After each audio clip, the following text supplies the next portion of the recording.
So what's up sa inyo mga kapotpot, mga kapadyak. So nandito tayo ngayon sa H2O sa Manila. So tama-tama i-bike check ko yung aking Trinx C782. So kakabili ko lang siya last week kasi tawag dito, nawalan ako ng bike. Actually ninakaw siya. Ang ganda na ng setup niya, naka halotech na siya, naka hydraulic na siya. Kaso sad to say talagang no, ayun, kung nanakawin talaga. So ingat na lang ako next time. So ito na yung bagong bike to work ko na gagamitin. 27.5 siya. Tara, samahan nyo ako, i-bike check natin siya. So ito yung Trinx 6782 27.5. So start natin yung bike check dito sa handlebar.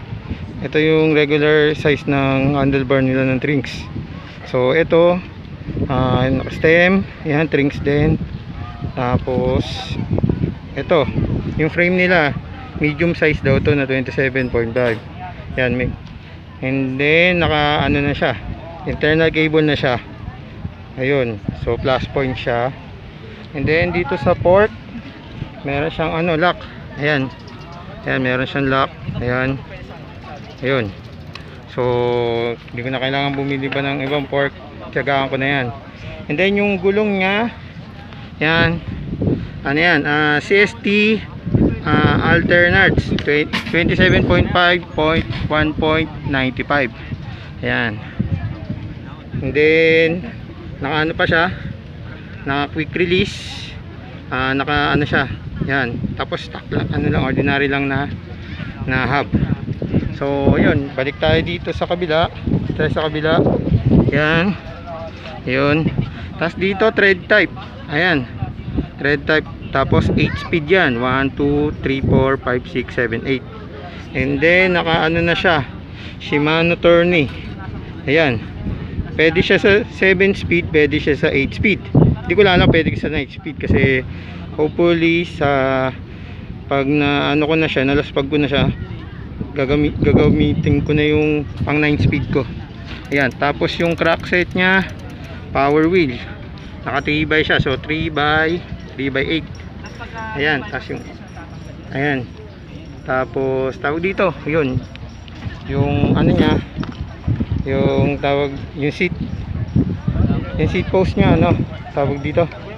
Ayan, Trinx, medyo okay naman siya. Ayan, medyo smooth naman, madaling i-adjust.